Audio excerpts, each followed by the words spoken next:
Mombo is full professor at St. Paul's University in Missouri, Canada, where she has served for 14 years in senior management positions of academic dean and deputy vice chancellor for academic affairs.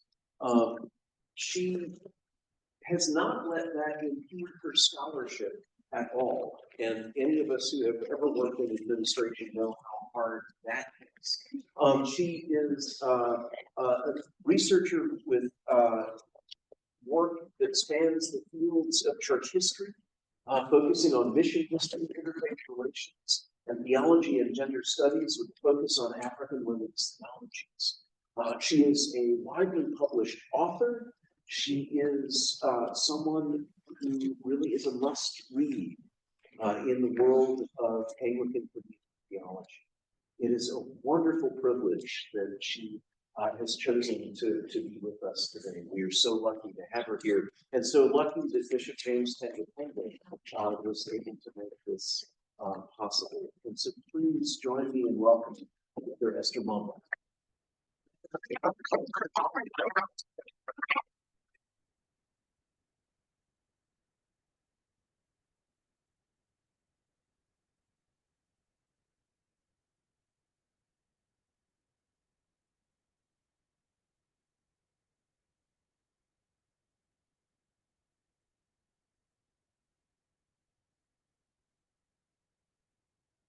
I'm not sure who they were introducing, but I am Esther Mombo, and I'm so delighted to be here today. So greetings and welcome as we listen to each other this evening. I'm so grateful to the school for this opportunity to interact with you at all levels. I came yesterday, but it feels like I've been here for 2 weeks. That tells you how much I've done.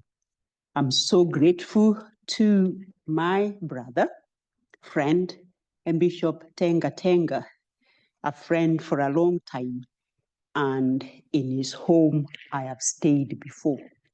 And this time I had asked whether I could stay there again. I did not know what I was bargaining for. I asked him if I could, and he was so happy, said yes. However, this time you have to go to the school. That was okay. I was just going to the school, and the worst was yet to come. Can you please give a lecture? I said, no, I'm not sure.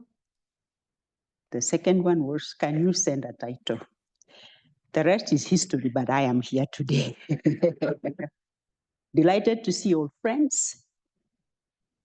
Neil Alexander, who I have known from my past story. And thank you very much, Dean Turrell, for welcoming me to your space. I know what that is when you have to welcome people into the space. As the Vice Provost, you never know what they say, whether you continue to have the job or not. Delighted grateful to Reverend Richard Coggill for asking and for knowing him this time better than just in writing. Thank you, Shelley, for doing all the organization. Thank you, Sarah, for making it an event, as an event organizer and really making it an event. Thank you, Aubrey, for picking me yesterday from Chattanooga. I would have driven down with a friend, but she fell ill and she was my driver, so I was not going to come, but we managed to make other arrangements that I was able to come. So it's been an event planning for the whole community. So thank you so much, all of you, for organizing it. This is an institution I have admired and respected for the work you do in training people for ministry. The hospitality that you have extended to those that are from my own continent and myself is incredible. You continue to offer hospitality, especially now with all the changes that you are experiencing in this country. Friends and family keep asking me, you are in the US, how is it?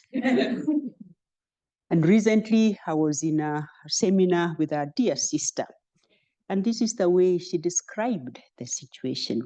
She said, this land is the land of the unfree and the home not of the brave, but of the most cowardly, narcissist, and morally bereft leaders we have probably ever known. When I was invited to speak and to offer a topic, it was a challenge because it was so quick. So I talked around with friends, talked with my former and current students, and I'm grateful that in thinking together, I found a title, Anglican Witness to Anglican Witness, Navigating Challenges in Global Anglicanism.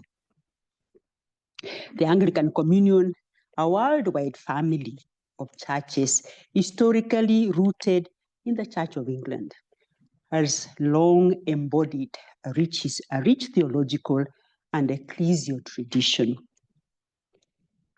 When I talk about Anglican witness, at its best, has often been characterized by a commitment to mission, social justice, and theological reflection in association with colonialism in some parts of the world. However, as our communion, we face many contemporary challenges that are known to us in many ways, and perspectives shift.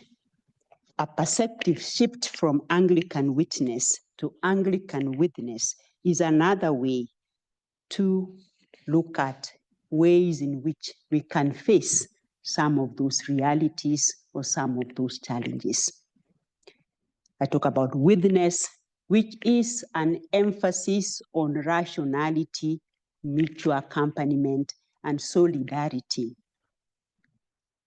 which increasingly is a way to work in this current world. This presentation, I propose a range of opportunities for the global Anglican community to consider as potentially being a new way of navigating potential pressing tensions. Anglican witness has traditionally focused on proclaiming the gospel, engaging in social transformation, and fostering theological inquiry. In Africa, traditional and primarily missionary-based Anglicanism has played a pivotal role in shaping societies through education, healthcare, and advocacy for justice. However, the historical trajectory of Anglican witness is also intertwined with the legacy of colonialism, thus raising questions about power, identity, and theological agency. The colonial legacy of Anglicanism in Africa is double-edged sword. While indeed it brought or brings education, medical care, and social development, it also introduced foreign cultural norms, often suppressing indigenous spiritual expressions and governance structures. Colonial missionaries, sometimes complicit in imperial expansion, contributed to a theological framework that often prioritized Western interpretations of Christianity over local traditions. This legacy continues to shape contemporary debates within Anglicanism, particularly in areas of authority, liturgical practices, and theological discourse. Similarly, the legacy of slavery and the transatlantic slave trade cannot be ignored. The Anglican Church, particularly the Church of England, played a complex role in this story. While some Anglican leaders and missionaries opposed slavery, others benefited from and even justified theologically. In the modern period, this has been acknowledged and hope the process of reparation can be carried out to its logical conclusion. My own university, St. Paul's, where I have served, was founded in 1875. The Church Missionary Society then provided a space for freed slaves on the east coast of Africa. In 1888, a divinity class was started and designed to offer some practical skills and Christian leadership training to the freed slaves. The class offered training to the first 6 evangelists who were the first clergy in the region, who continued the Anglican witness. My school traces its roots to these humble beginnings, and today is a distinguished ecumenical university with a School of Theology as the lead faculty. The Anglican Church has grown to an institution of many dioceses in that region, and this is reflected in other provinces in the region as well. So African Anglicans inherit a church whose historical complicity in these oppressive structures still has lingering effects, including economic disparities, racial injustices, and deep-seated mistrust. Reckoning with this past requires intentional theological reflection and reparative action to move towards true Anglican witness, a witness characterized by justice.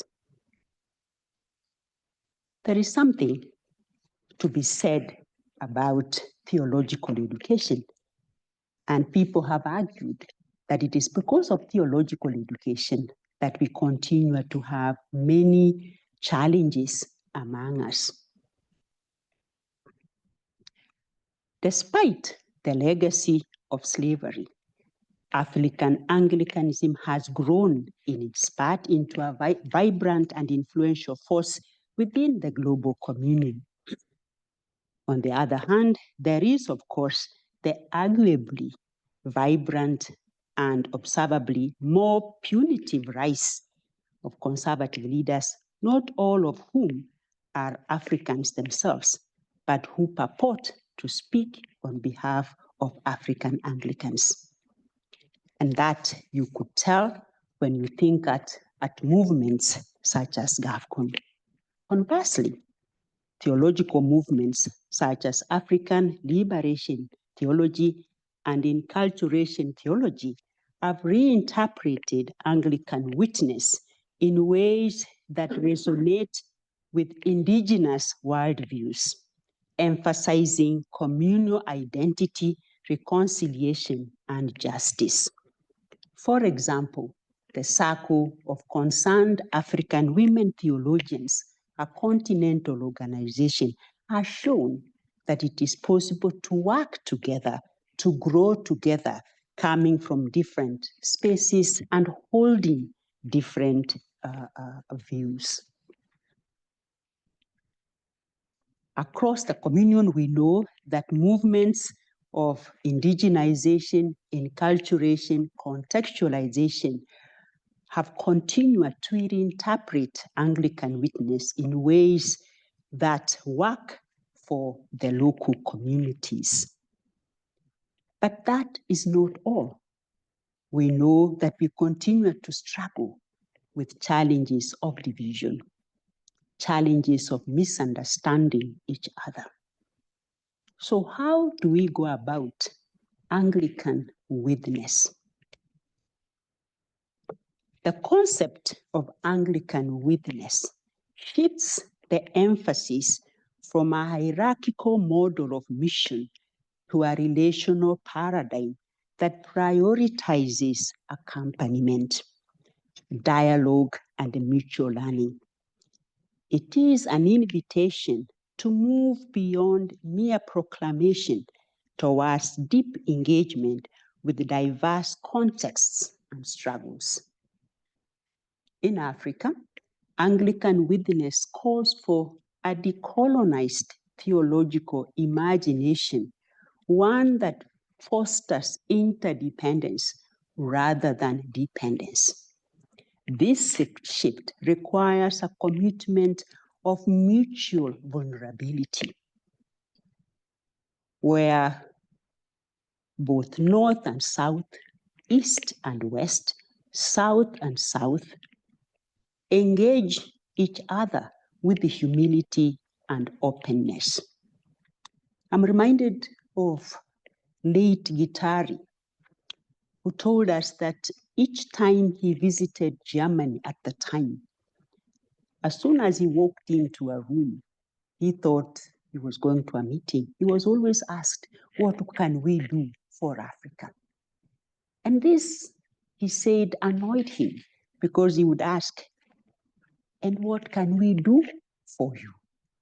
Why is it that you are always asking what you can do for Africa? And I'm always reminded that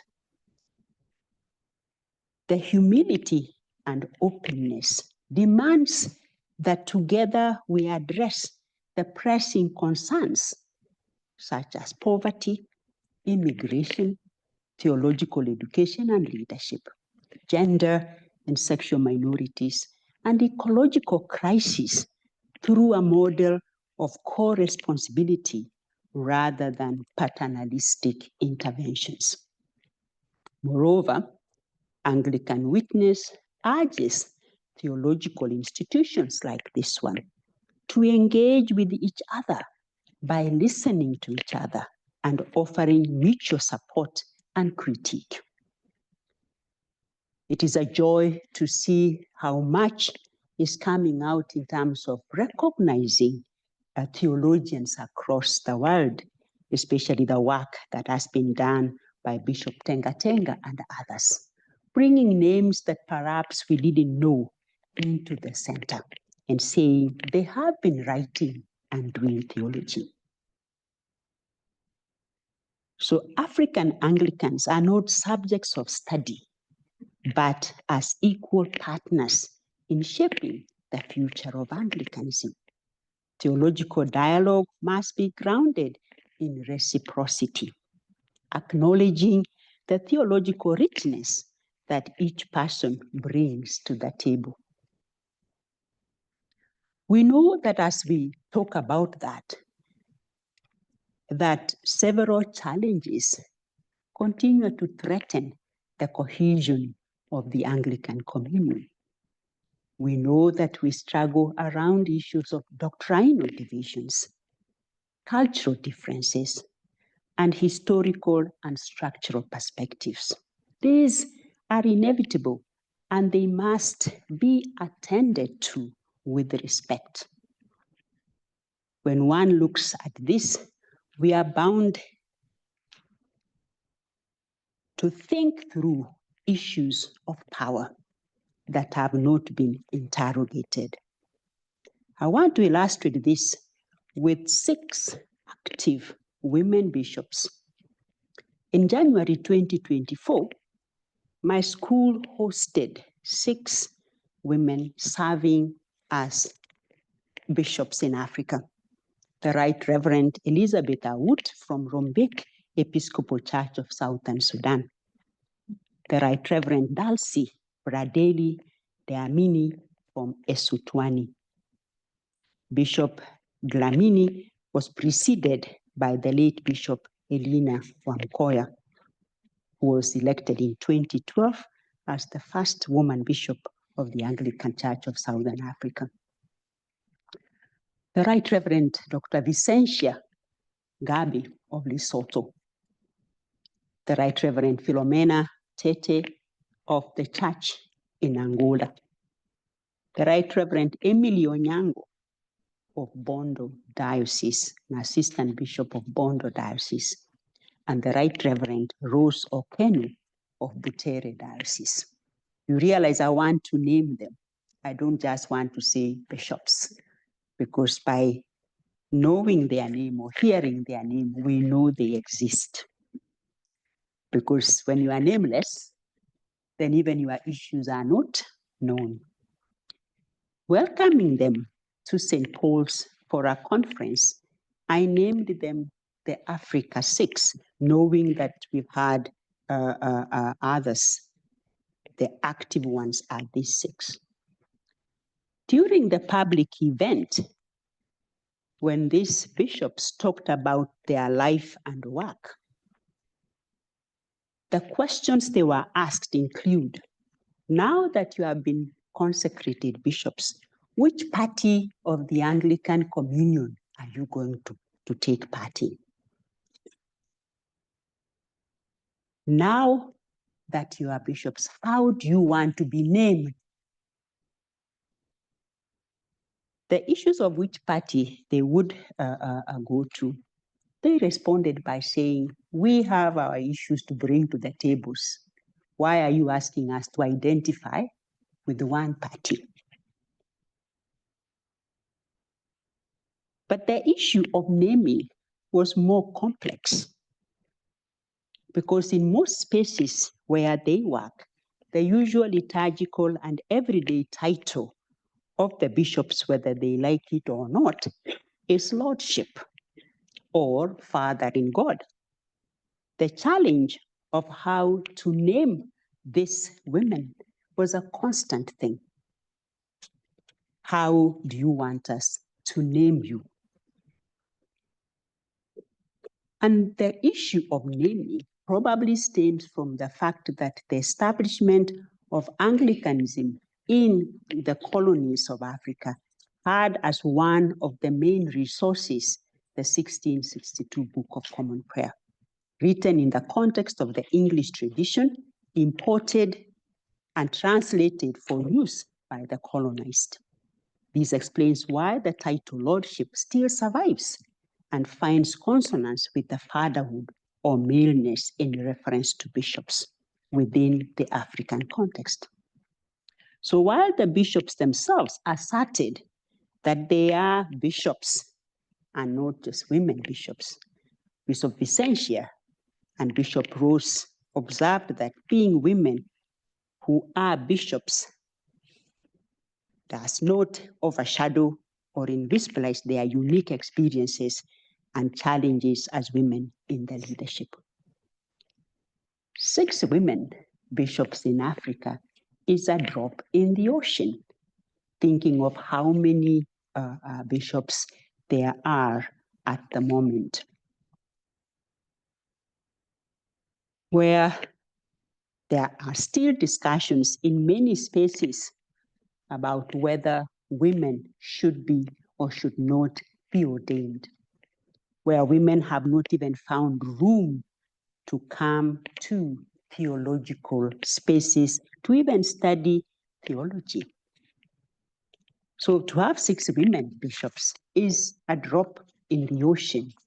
However, on a positive note, to have those 6 women is perhaps a way of beginning transformation, a transformation of the systemic inequalities based on race, gender, ethnicity, etc., which still persist within the Anglican Church in Africa, but also the Anglican Communion. In some provinces, more than others.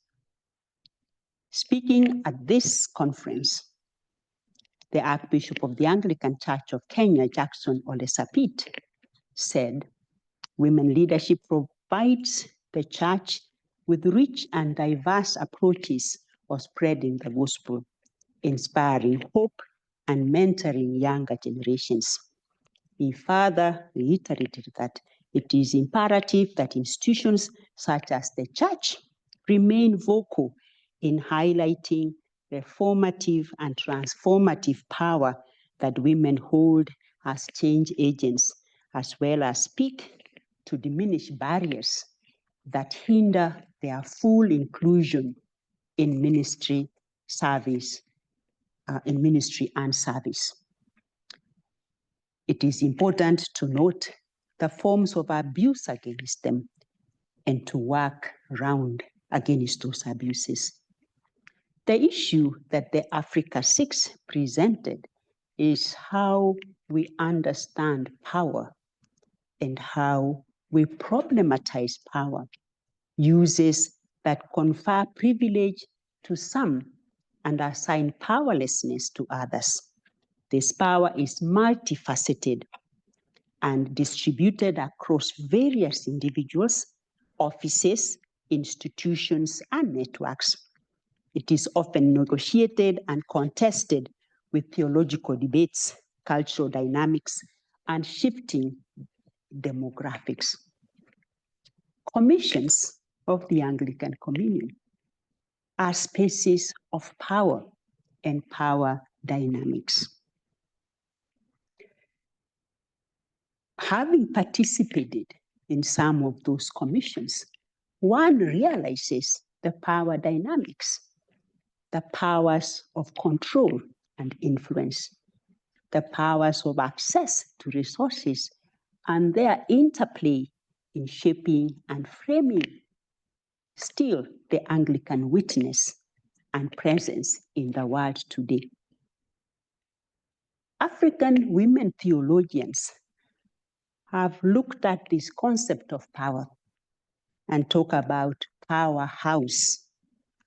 And they say the powerhouse is based on frameworks for African women, is about frameworks of intersectional analysis of power. Kenyan theologian Nyambura Njoroge, for instance, names patriarchy as a powerhouse. She contends that patriarchy is a powerhouse because of its hallmarks of systemic and normative inequalities, which affect the rest of the creation order. She further notes that as a powerhouse, its roots are well entrenched in society as well as in the church, which means we need well-equipped and committed people to bring patriarchy to its needs. From such a framework, the concept of a powerhouse underscores the unequal distribution of power and the dynamics of influence that shape various interactions and relations within societies, organizations, international affairs, as we know them today. Identifying powerhouses is crucial for understanding power dynamics and the ways in which they impact decision-making, resource allocation, and outcomes in different contexts.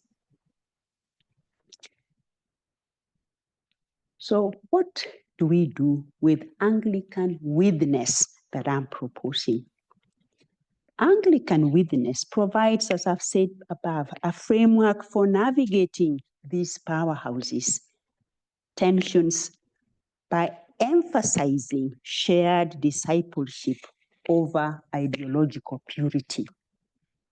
It challenges Anglican provinces to uphold the principle of working together. And I know that I've been challenged somewhere else that how can I work together? How can we work together when we do not agree?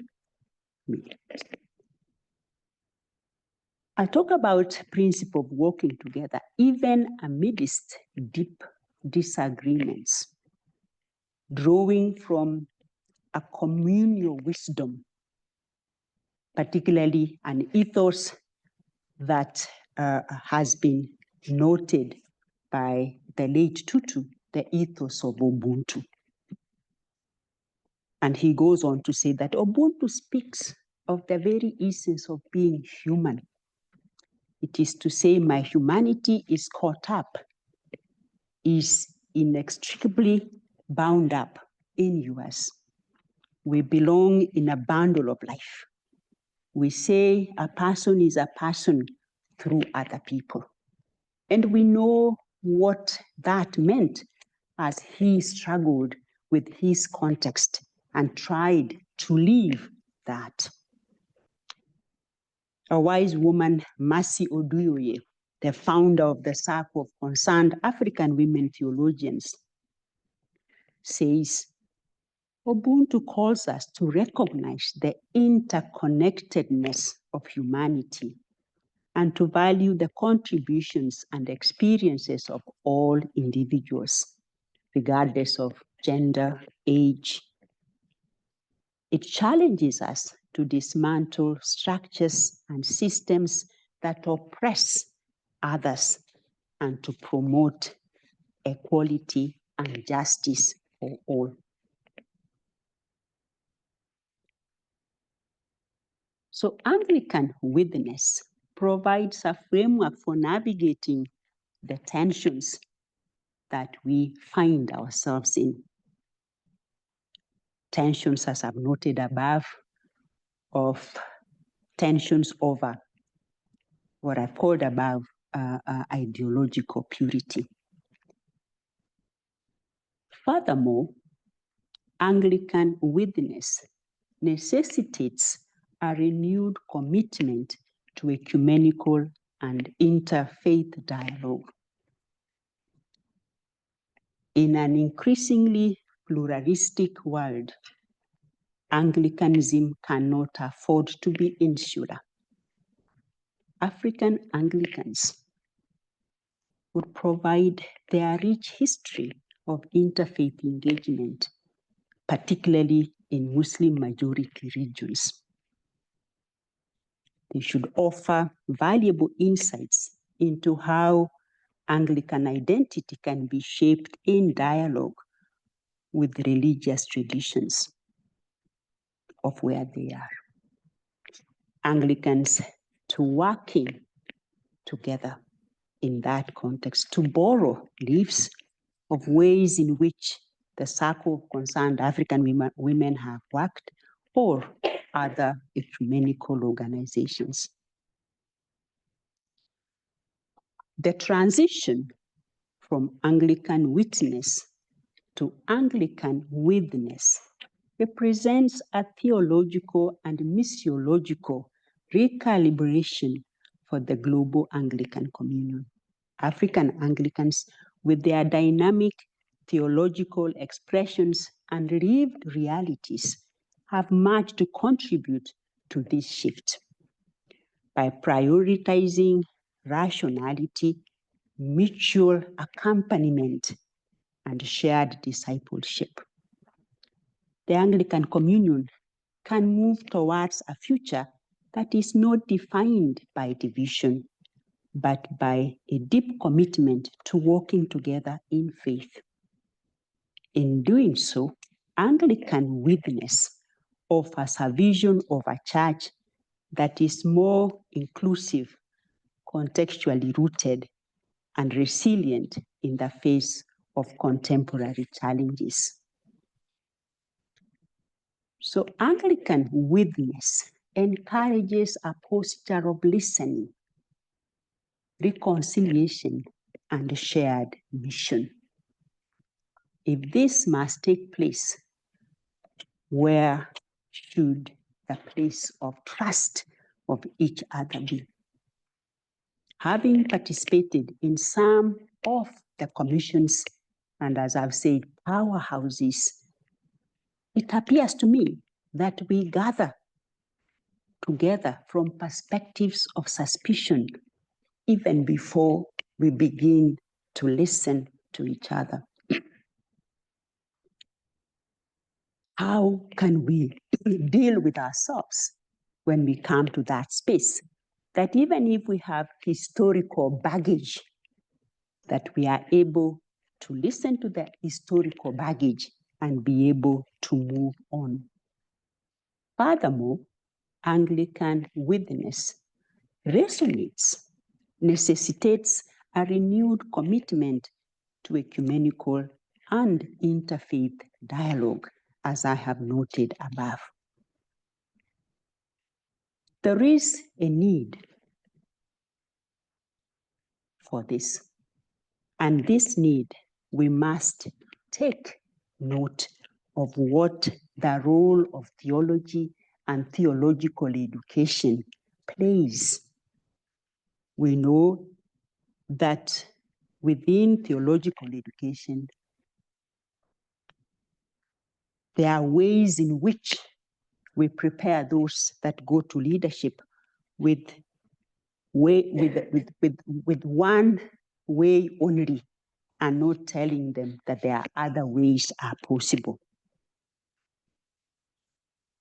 Helping them to ask critical questions about the spaces where they are.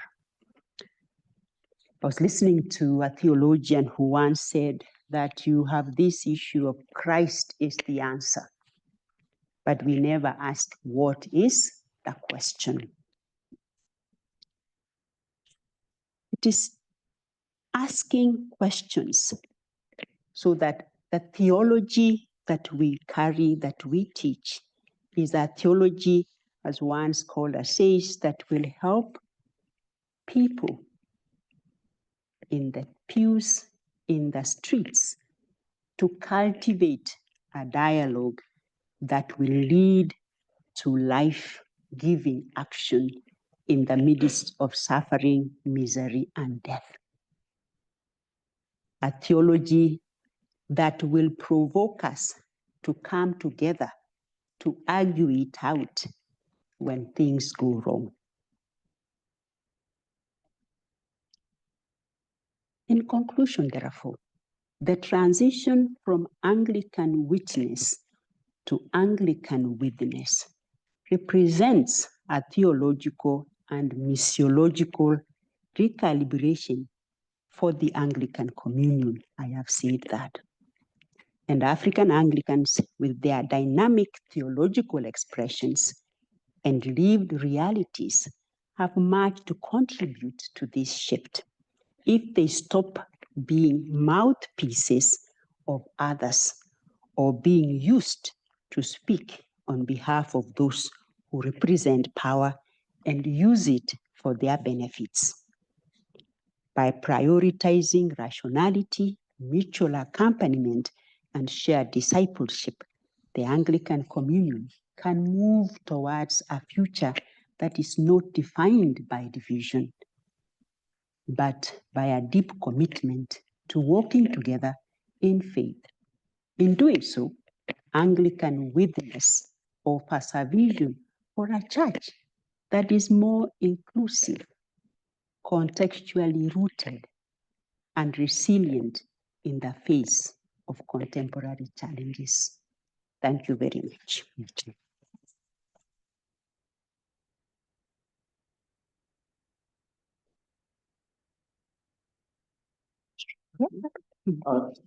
Dr. Mombo can take a question or two if anyone would like to be in dialogue. Or an observation or Or an comments. observation.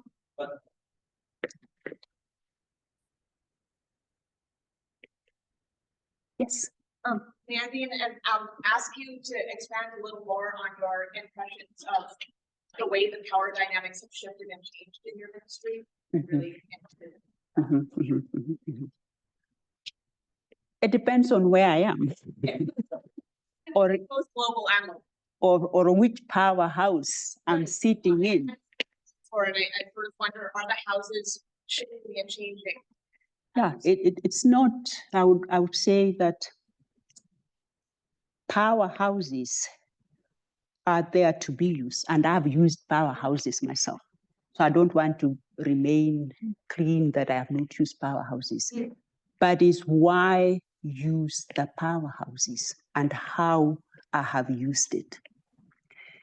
I entered ministry naive, like many of us, and a ministry where women had no space.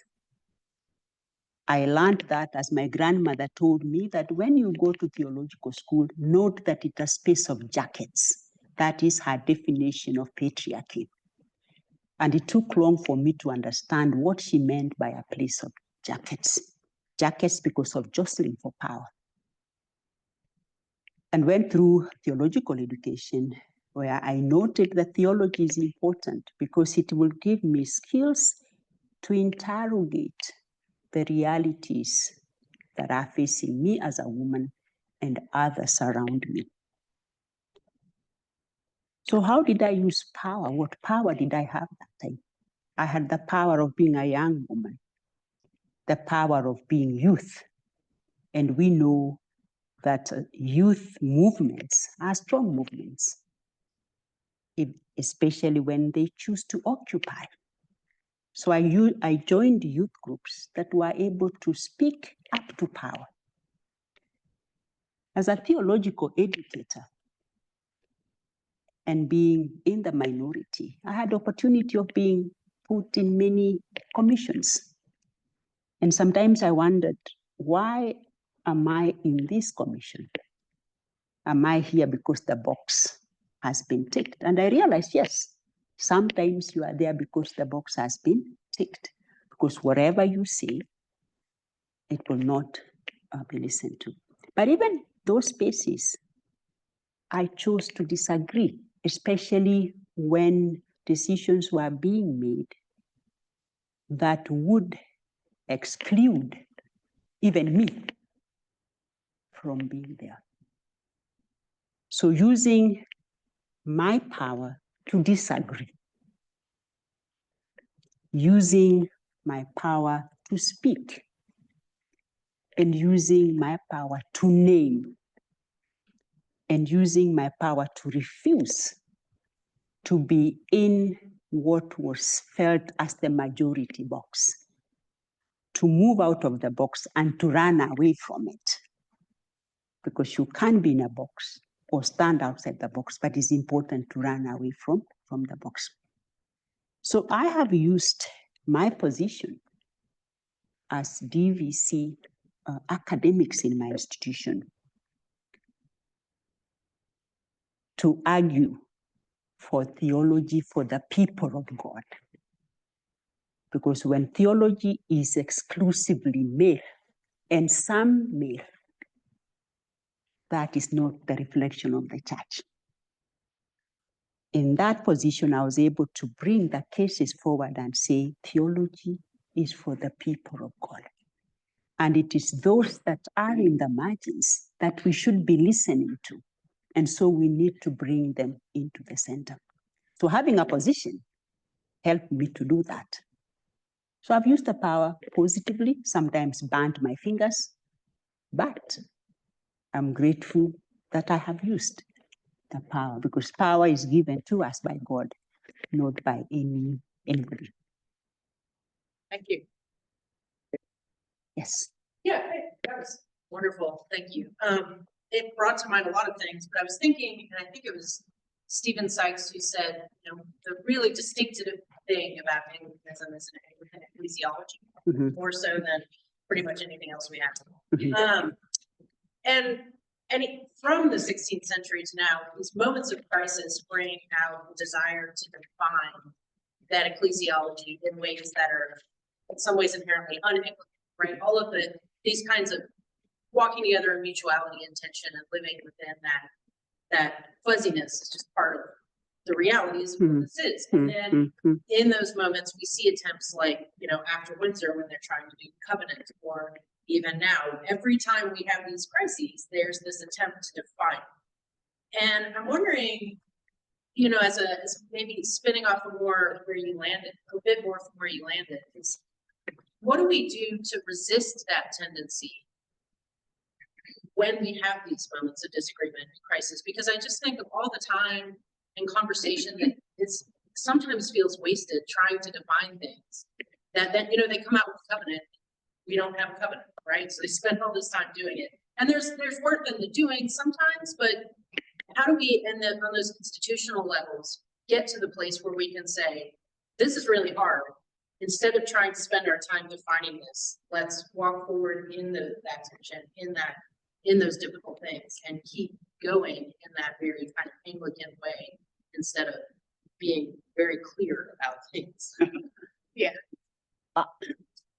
Maybe there is a time in which we need to live in fuzziness, because definitions depends on who is defining, why they are defining, and what they are defending.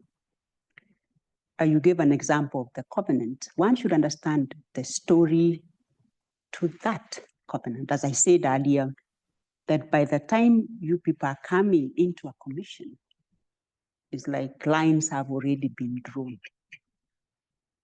You come in openness and you discover there is no openness here. People have daggers in the envelopes. And when we think of ecclesiology, which ecclesiology?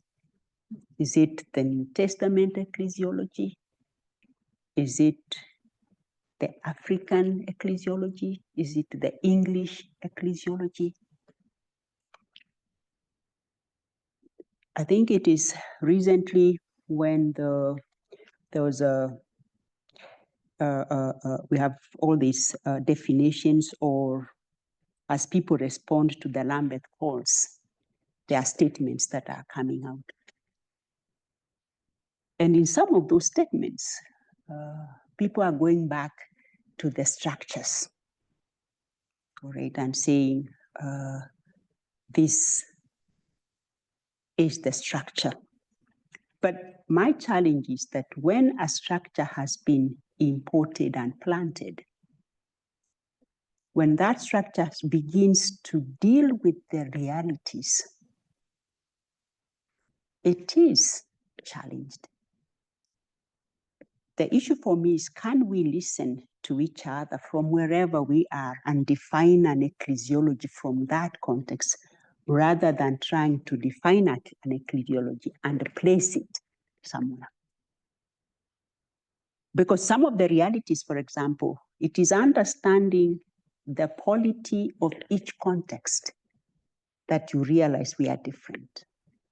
While in some spaces, the bishop has powers to do this. In some places, the bishop has no power to do that. Can we listen to each other and say we can work together? But maybe that would be said not theologically proper.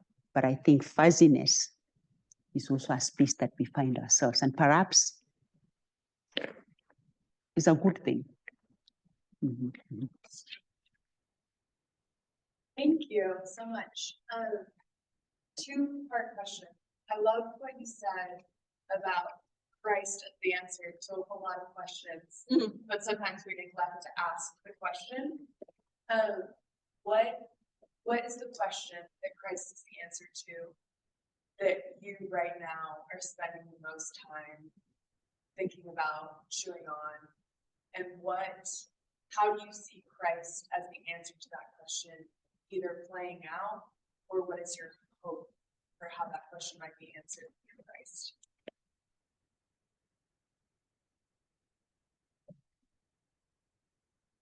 My context defines the question, but also the world defines defines the question. What crises am I facing where I am? The crisis of young people dying in the oceans because they want to go to Europe or come here, because we've shown them that everything is in Europe. The grass is so green the other side. The question is, why should these young people be dying? Because of the ways in which we have depicted wealth, we have depicted success. Why should they? So that's the question. What would Jesus do if he found those young people sinking in the oceans? He would stop the winds or get a good boat, not exploit them. So that is my question. What would Christ do? Christ will ensure that those young people have life wherever they are, that the structures that cause them to think that crossing the ocean is giving them a good life are dealt with, that where they are, they can do where they are. As a woman, I see women dying of things they shouldn't be dying of. Dying on issues around reproductive health. I would ask myself, what structures are causing these women to die? And why can't we deal with these structures? Why is it that some people can make ends overlap and others can't make ends meet? Is it because those people are lazy or whatever? It's because there are certain structures that help others and deny others. What would Jesus do in that context? He will bring to life those women other than dying. And so I expect the answer. But Jesus is not here. You and I represent Jesus. You and I support those structures. How do we deal with those structures? Because that is the mission that Jesus has given to us.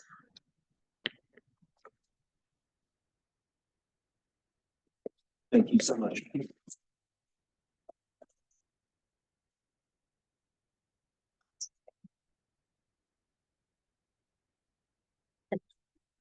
Having my students every semester for every.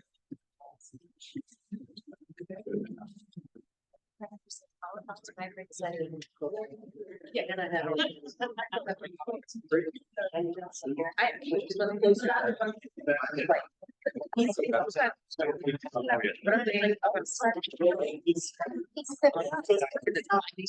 Yeah.